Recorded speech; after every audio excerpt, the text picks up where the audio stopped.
go. We have our fearless executive director of the Bushwick Chess Club and the manager of this tournament, Micah. Welcome. What's up, Matt? Thank you so much. This is fun. Cam's still on board one, and here we go. Yeah. So, for anyone at home who doesn't know, we have on white. That's going to be National Master Danny Vulis.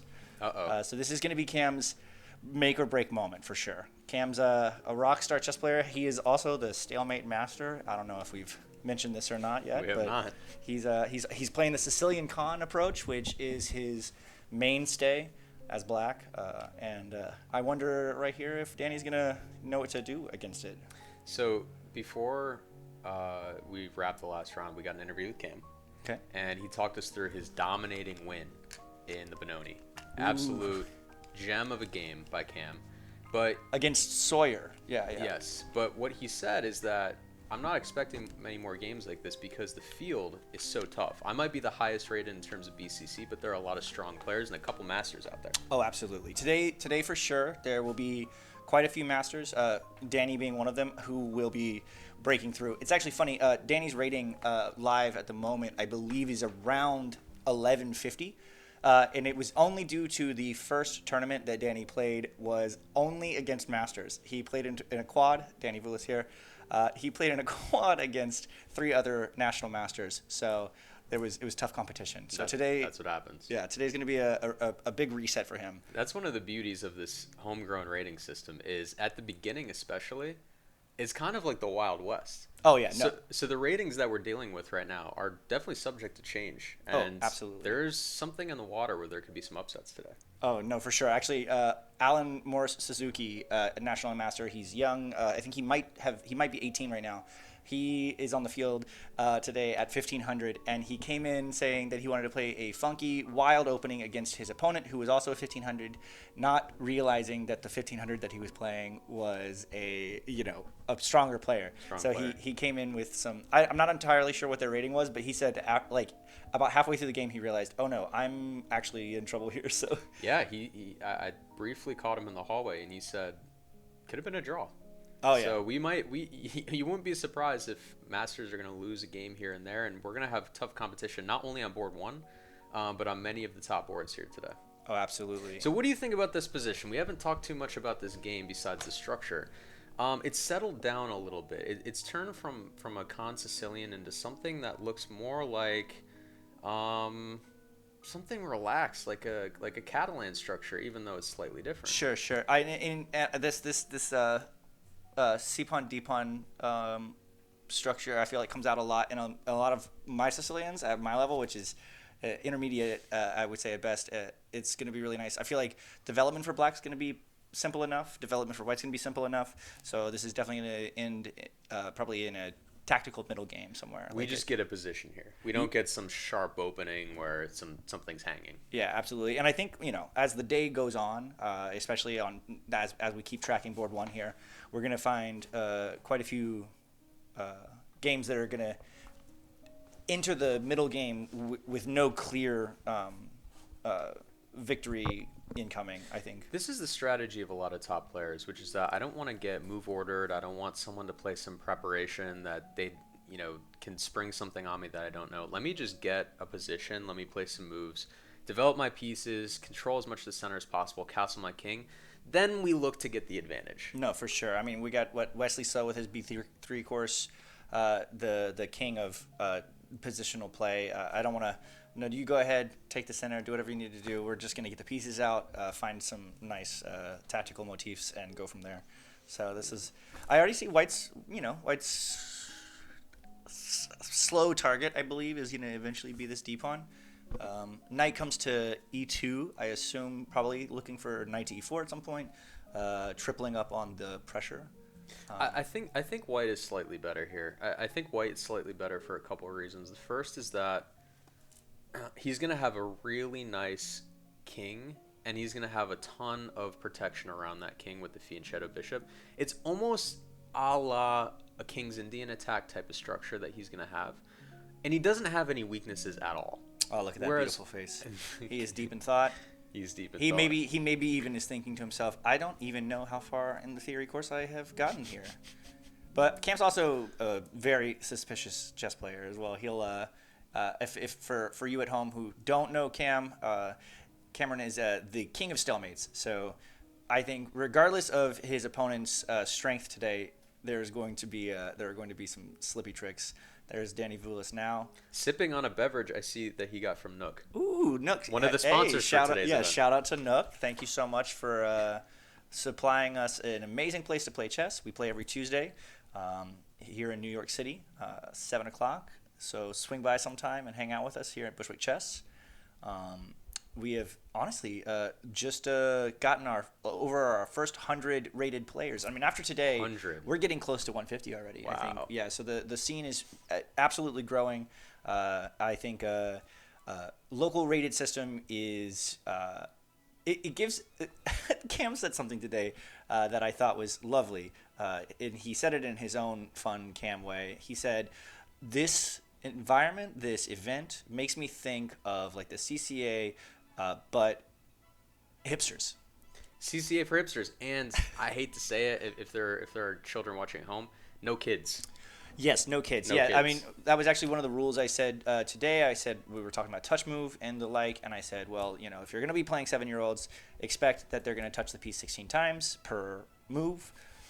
Maybe even on your clock. Who knows? They can do whatever they want. They are kids after all. And I think that's a really important component of these chess clubs that are cropping up, not only in Brooklyn or New York, but really around the U.S. and around the world, is for an adult player who maybe got into the game during COVID or maybe has picked it up with one of these recent booms. You go to a chess tournament and you want to play the game, you want to have a fun time. It could be a little bit disheartening if you sit down across from a 7-year-old and you get smoked. And then the next round you sit down from a 6-year-old and you get smoked. These adult clubs and tournaments really give you an opportunity to not only play the game, but also to meet people and connecting and be part of a community. 100% a social environment. We have, speaking of social environment, we have our birthday boy at the end there on board 5 with the yellow beanie. That's Nick Marino. What a rock star. Talk about community. When I moved to New York, I had no idea I was going to become a chess player. I'll say that right off the bat. And this was 7 years ago now. And today, I think I celebrate around 3.5 years of chess, and the community has continued to grow. Like, I am one of the Queen's Gambit babies. I'm a COVID chess player myself, and you're right. Like, the social aspect of having a place that, one, you can express this joy that you have for a sport that you've obviously, when you become obsessed with chess, you understand. Like, it's kind of all you want to talk about at a certain point. And to know that there are other people who are growing at the same rate as you, and even better is you can meet these rock stars. Danny Vulis, one of the many players who have dedicated their lives to growing in chess, and now we can all kind of culminate together in this. It's such a privilege because not only is it a great community of people who just like chess, and not only is it a great community of people who are good at chess, but these are also some of the best chess instructors in New York. I mean, you look at Cam on board 1. Cam is a chess instructor. Oh, he's one of the best. Alex Fickett. Cameron Holt was he worked under the great Irina Krush, Grandmaster extraordinaire. She is the first and only current GM who is a woman. She holds the Open in GM the US. title. The U.S. Sorry, in the U.S. She holds the Open GM title, and Cam worked under Irina for many years, and is one of New York's top chess coaches. So he's got Fickett as well. You say yes. Alex as well. Who I expect to see on board 1 today. If we don't, it would be a shame. He plays chess in a way that I have not seen many other people play chess. Oh, absolutely. His game is very creative, and a lot of masters aren't creative. They play the same structure, or they really simplify the position and go to an end game. If we see Alex on board 1, which I hope we do, I think we're going to be in for a very Tal-esque game. Oh yes, yeah. I mean, I've seen him. First off, the only recorded footage I have right now of Fickett is against myself in a 4-game match at Nook. I think about a year ago during a club night. and I was just taking in, whoever wanted to come play me. And Alex sits down and he goes, "I'm gonna beat you in just 4 ridiculous ways to show you that you don't know how to play chess." And he did so. And I think my favorite one was he played. It wasn't even a Connect 4 or Connect 5. It was like every pawn on the board had swarmed into my my side of the board in a way that you believe in your head. You're like, oh, you're not supposed to play like that, because you do that. A 900 would do that to you, and you would find a way to tear through.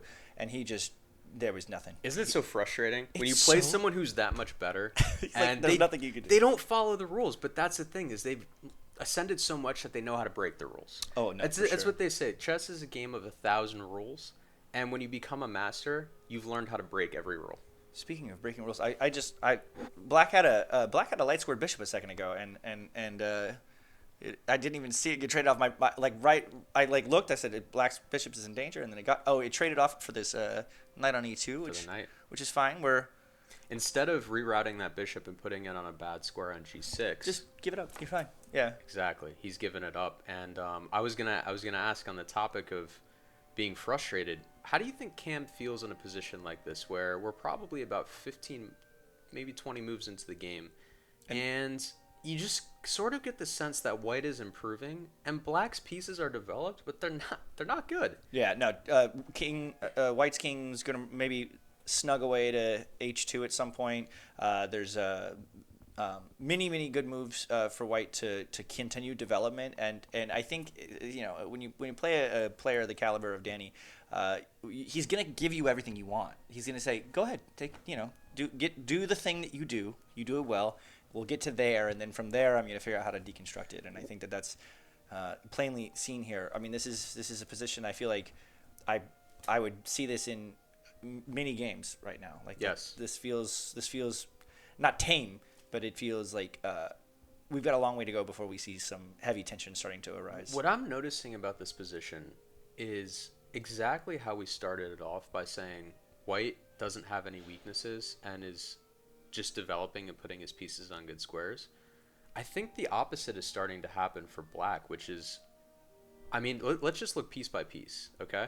Let's look at this dark square bishop that is sitting on e7 with really nowhere to go. Maybe you can move this bishop at some point to d6, but you're wasting a move, and you're never really actually threatening to take that knight. We're getting a Feingold approach here, with the bishop's potentially going to move back to f8. Where do you put the knights if you're Black? I mean, it seems that there are almost no good jumps or reroutes. No, you're at this point, you're not desperately, but you are trying to continue to maintain connectivity to this D pawn here, right? So Exactly. you want to keep it alive. I mean, at some point in the future, we're not entirely sure when, but you may try going for c4, kind of attacking into the to the flank here, with because otherwise, well, now Okay, so you think c4 is the break?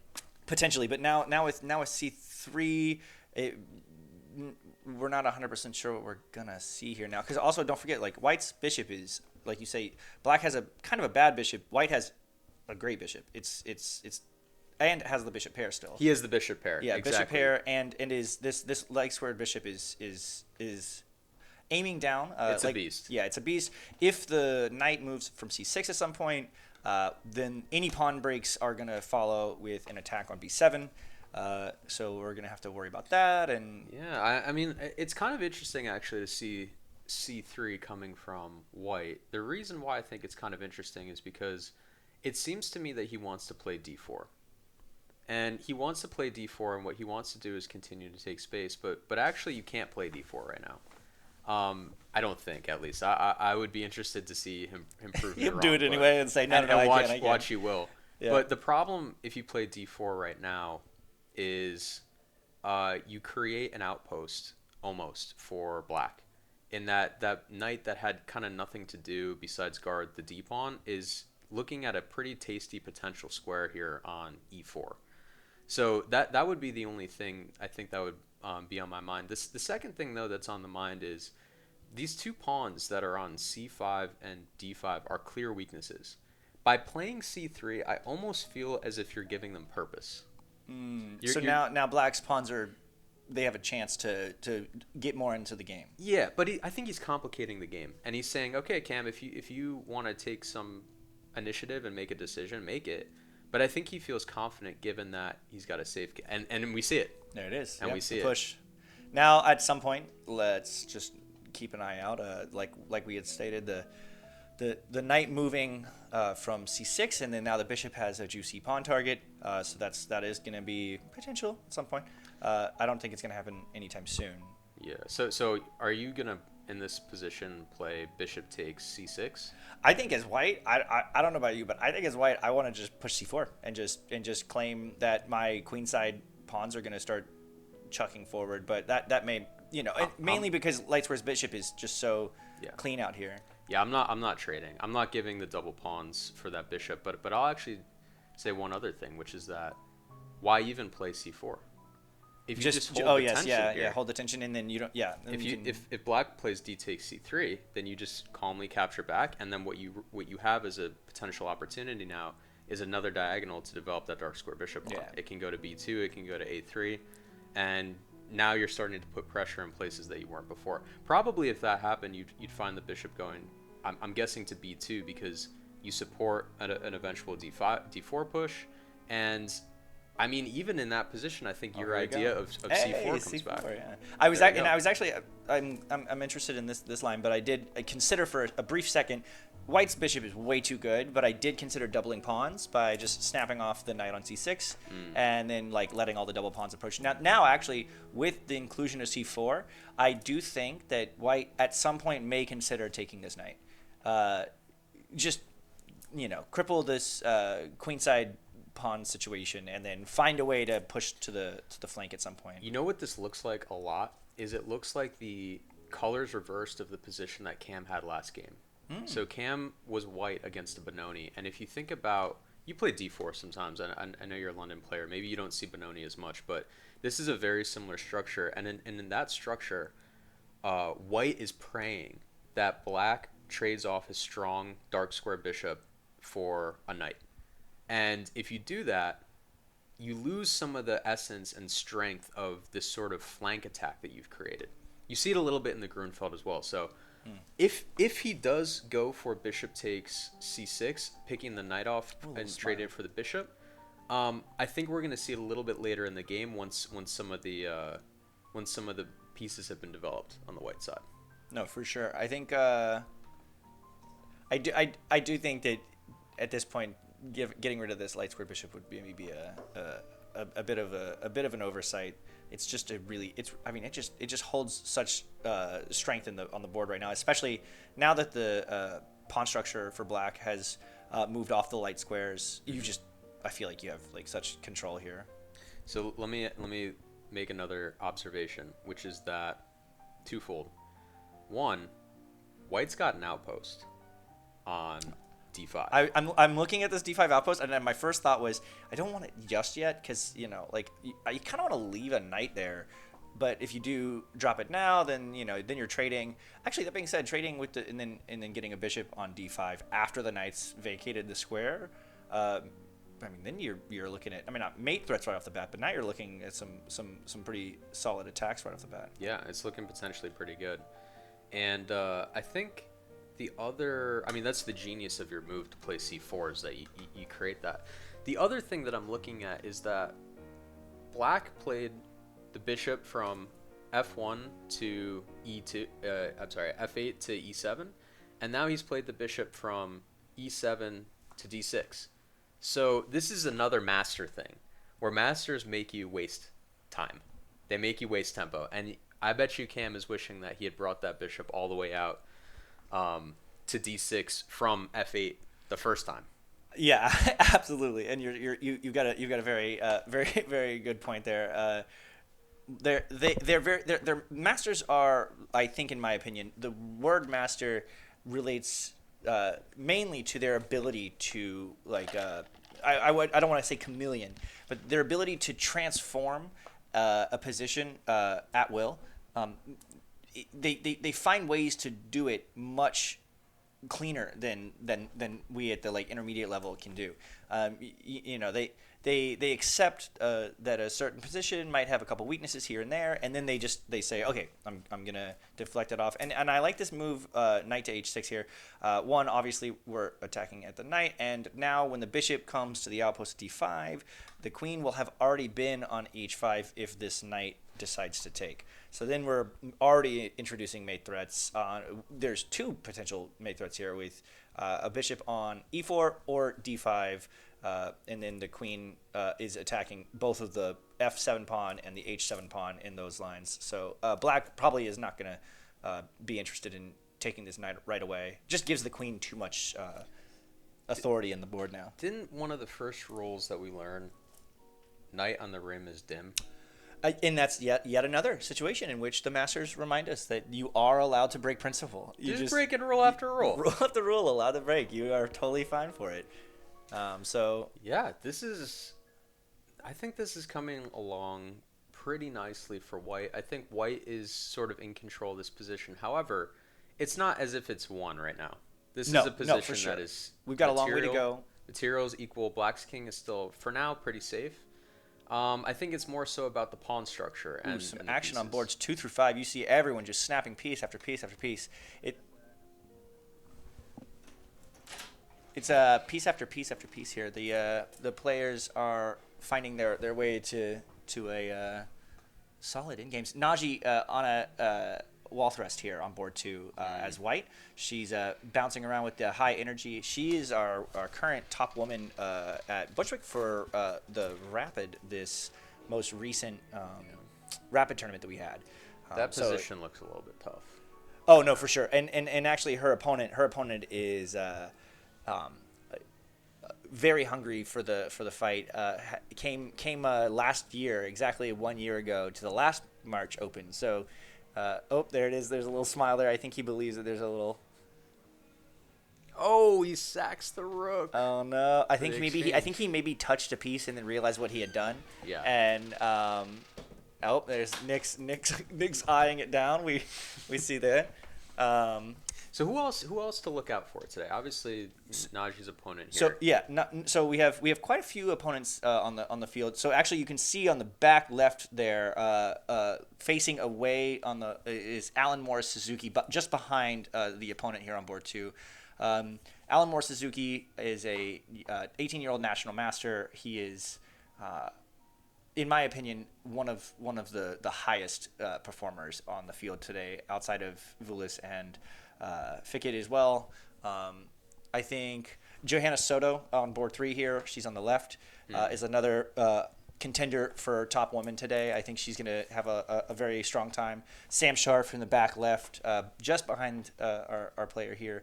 She's a rock star chess player as well. I think that I played Sam last night. Yeah. In the Blitz. Oh really? Yeah. Oh, you're the one. You must be the, like, I think what your rating is a 1500 now, right? Like 1550. I think are you the one that she said she like had a good position and then ended up losing it? Or no, at the Blitz. Oh no, She played the Rapid recently, and she said she against 2000s and the like, she was having winning positions and unfortunately just kept finding herself. You know what it was? I think through. yesterday Sam played an opening. I'm guessing doesn't really play that much, because I got this against someone else who got a Jobava London. Oh, that's interesting. I wonder.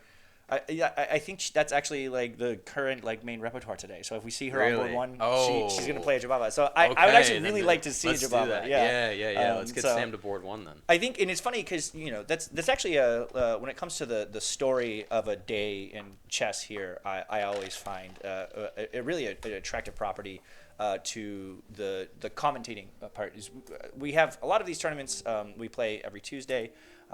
And it's really nice to have a place like Brookland. Huge shout out to Brookland. This event space is just stunning, and it's really nice to be able to actually watch as the day progresses to see who's getting to the front board and how they're getting there, and what openings they choose when they're at the front board. Yes. Because that's when things are going to get really sharp. Speaking of sharp, we of course don't want to hang our queen. So obviously we don't want to hang our queen. Danny Willis brings it back to f3. Yeah, This is interesting to lift the rook onto e5. It's obviously non-traditional. I think if you're gonna lift your rook, typically it's more gonna be on like an e7 type of idea. There are ideas here for black to consider. Okay, Back to e6. and white moves. So this is getting a little bit tough. I was going to say, speaking of tough, an update on the clock, as you see, black is now in dire straits. We have officially we're not by any means, and this is something that we have I learned from our game together. You in 15-10, you are not out when you're down to a minute. Mm-mm.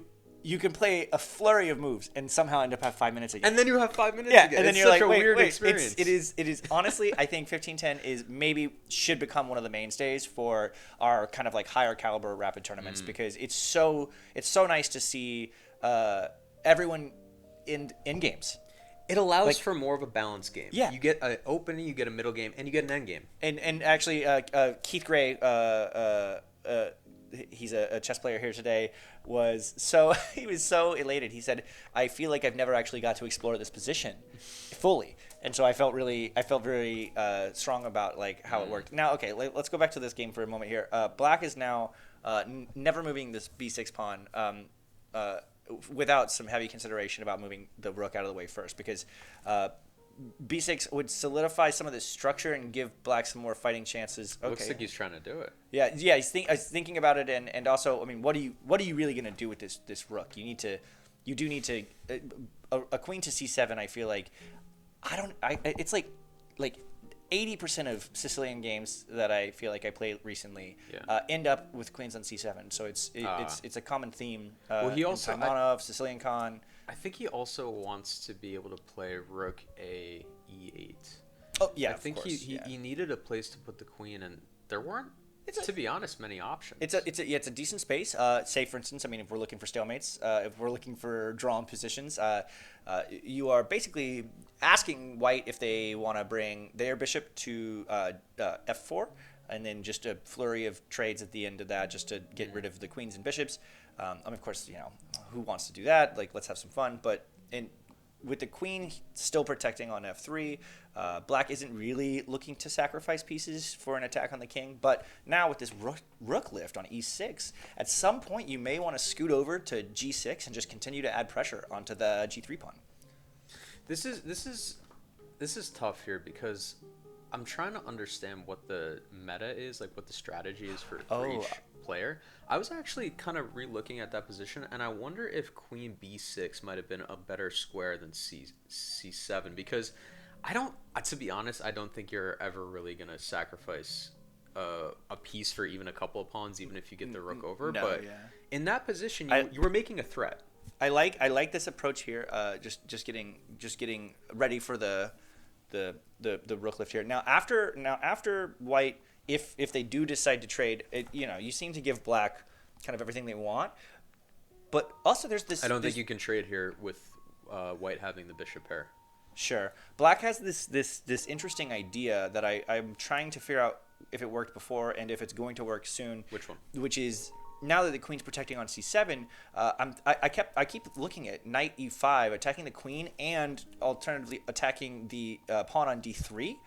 And now you're reinforcing the idea with the rook being on e1. Now you can knight e5. How about knight e5 instead of what Cam just? He kind of blitzed out rook a e8. Yeah, and honestly, in my opinion, I thought that was kind of maybe what he was kind of getting ready for. Of course, you do want to just bring this rook to e8. I mean, it makes sense. It's actually complicated because I think maybe in that position you might have queen d5, because queen d5, and if you take the pawn, you're also threatening.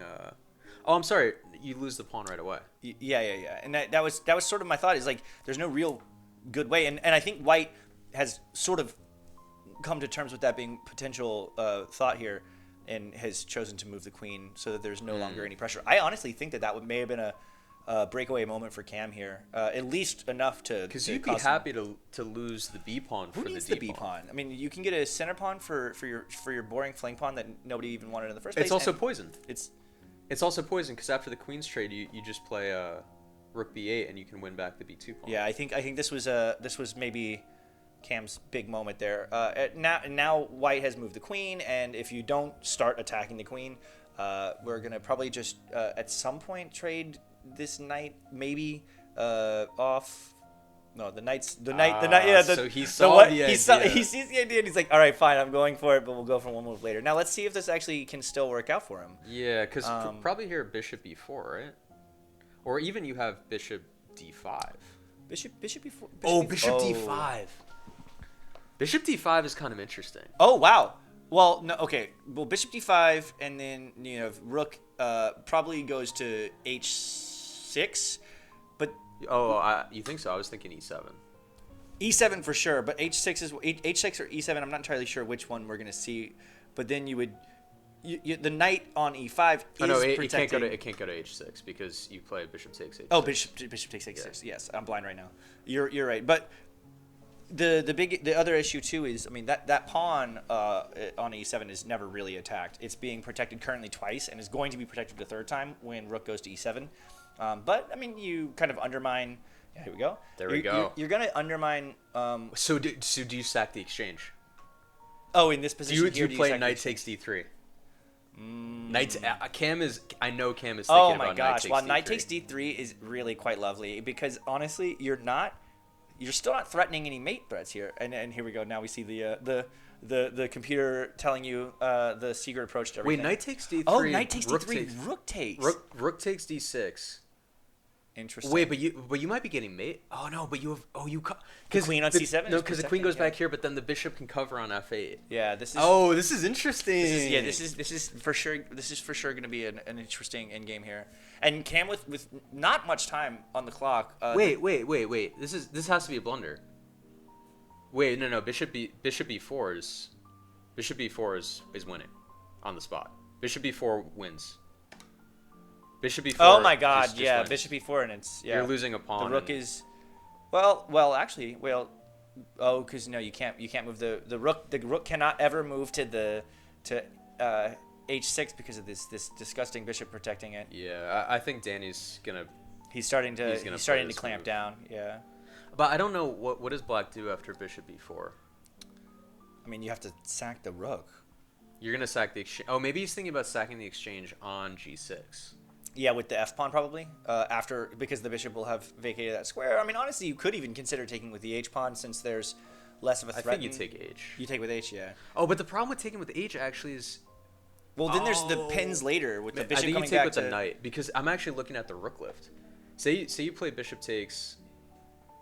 Bishop. Maybe not though. Maybe you take with the knight. Oh, but you can't take with the knight because it's pinned. With Oh yeah, with the back rank Yeah. threats. Oh, that would be just a devastating. This is tough. way to drop out. Wait, wow, is there. tough. Yeah, there. I mean, there are some desperado ideas now that there's a check. There's a knight check on f3, but then. but wait, the knight check on f3, and then you can wait. Oh, this is actually crazy because you can sack the bishop now on g3. Oh my gosh! Yeah, wait. You can Ooh. sack the bishop on g3. And then there's some checks coming through But there. but Whoa, this is desperado. crazy. Yeah, okay. And So- so Danny's refusing to allow the desperado check here. Okay, but But now you're inviting rook takes g3 check. yeah, but then it's a double attack because you play king h2 and you're attacking the knight and you're attacking. And the rook, But yeah, the okay. problem is you're not even really threatening to take the knight though. I don't know about this Yeah, I feel like because this dark square battery is so strong. things are definitely shaping up. This is going to be, regardless, there's going to be a fight. I mean, because regardless of material, both players are pretty much at this point launching everything. So the attack culminates at this moment right now. Like there's everything is under fire, and we're gonna see some. sacks There it the is. rook. Sacks the rook. He does it. But you're gonna see, you're probably gonna see king h2 here. Interesting to see what's gonna happen here. I wonder if he'll go king h1 King h1. just to stay off the dark squares. King h1 off the dark squares. Yeah. But the problem with that is that he doesn't have that double attack anymore, and the d pawn is hanging. I mean, you're never going to. Rook Knight's never going to f3. rook takes d3. Rook takes. Rook. Wow. This in the knight. Like, let's not forget that the black's knight is 100% still pinned. So. This is not. This is not very clear. I almost Yeah. think black is better now, with the king safety. Interesting. You know what has happened is the camera's overheated. I think the camera overheats. We're giving too much fire commentary. Oh no, you're Yeah. right. This is heating up for sure. All right, looks like we have the potential for an ability to jump in and back out. The camera is reflecting the board. Yes, yeah. The heat is coming in. Okay, let's see if that let's see. We did a little test run here to see if we can. Luckily, I feel like you're an expert on these types of things. Oh, Cameras and on the yeah. I mean, well, to be fair, I find I really enjoyed the chess. I do, but. Do you remember in the Queen's Gambit the two tournament directors who are like 1600s that never Beth meets? saw it. Oh, okay. Well, they're these two tournament directors. They're twins, and she ends up like really like endearingly fixated on the two of them later in life. She realizes that like out of all the tournament directors and all of them, they're like favorites because like they're not great at chess. I'm not great at chess. I'm okay at chess. I can beat my friends at a party. Well, not these days because all my friends are now chess players. But you know, unfortunately, you're friends with like Akash and Camellia. Yeah. So, Yeah. but it is fun to play chess at a casual level. But it's the most interesting thing when it comes to tournament directing and the like is I find myself really.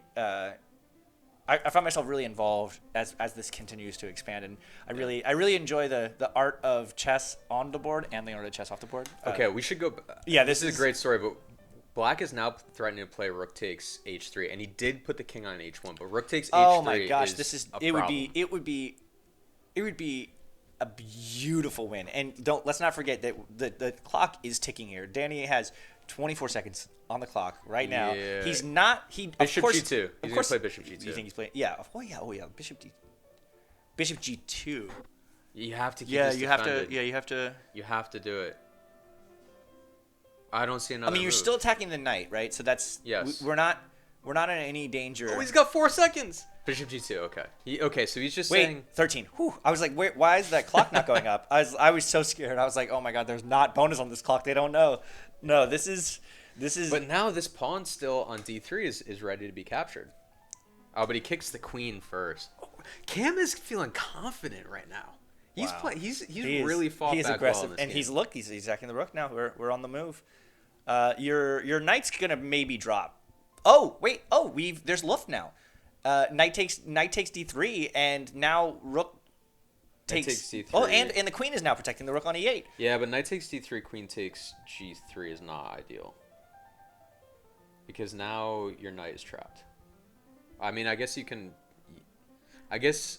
Rook takes. Yeah. Okay. Yes. And Yeah, then, so okay. So yeah, this is the line, and he's gonna take the bishop. take with bishop. I think so. Yeah. I mean, But still, actually, no. He's down a piece. Something went wrong. there's a little compensation here, right? So black has 3 pawns for the piece. Oh, doesn't take the pawn, so just straight attacks the queen. Yeah. I feel like I would have taken with the bishop here and then just Oh, gone. I think he had a perpetual Oh. or something. Maybe not. Wait, what? And if Cam can't do something quickly here, I think. Oh, White he's is in a running out really of good time. He's position to 5 consolidate. seconds left. He's got to make a move. Okay, so Oh, mistake. another Desperado sack. Cam is looking for perpetual here. He's looking for he's the stalemate master. He's looking for the draw. Yeah. He knows he's in dire straits, but also the White's king is. Oh, that's a master move right there. He goes, no. Well, the rook like, is trapped. yeah. There's no squares for the rook to go to. Oh my gosh. He's gonna have to bring it back. Yeah, he's gonna have to bring it back. Okay, keep attacking the queen. Oh my goodness. Oh my gosh. Wow. This is pawn to e6 attacks the queen, and Wait, do we have you a might win? Do lose we have a the win? connection here. Oh yeah. Wait. Is there a win? Is there bishop G5 or something crazy or Bishop G5 G5 is kind of interesting. Bishop G5. The bishop can't take back because the. Oh, and I like E6 This here. works too. E6 just kicks the queen, asks some questions on where that other bishop's going. Bishop's going to E5. Bishop's going to. White's darks for bishop's going to E5. Yeah. Hopefully at some point. I think that's what he wants. I mean, it's gonna take a minute, but yeah, this is gonna be the. Okay, this is puzzle rush. We're getting into puzzle rush territory. Yeah, let the queen take on A2, and then it doesn't matter. You just start moving pieces, and it's fine. Like you let the attack start to culminate, but now this pawn on c5 would be And we it'd got to be- resign. Yeah, it would be honestly, it would be so nice to. Oh, and okay, he got through. There it is. Yeah, I mean this position, as you say, puzzle. There it is. Cam defeated on board 1.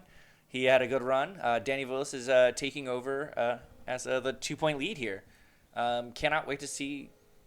I suppose I we're want gonna to hear his thoughts. I want to hear. Yeah, I want to hear his thoughts. I think you think we should get a Danny in the booth, correct? I think we should I get would Danny love in to. the booth. I love the way that players go over the board. They're so ready to analyze. Yes. Especially at the top like board. You want to Immediately they're like, you think, because they're like, the first thought is, that was a great game. Let's talk about like this. Yeah. You think we should have done this? You think we should have done this? And you got to be careful too, because sometimes your opponent doesn't want to talk. Of course, Sometimes yeah. they do. Sometimes they don't. No, yeah, you're absolutely correct here. There's there's nothing worse than getting a good position in the game, losing it, and then your opponent's like, "Do you want to go in there?" Like, I don't actually Yeah. want to talk right now. I think I need Yeah, to go especially home. if it's an obvious blunder Yeah. and they're like lower rated than you. and Yeah. It's just like, this hurts too much. Yeah, My like I just ego. need to. I need to take a break.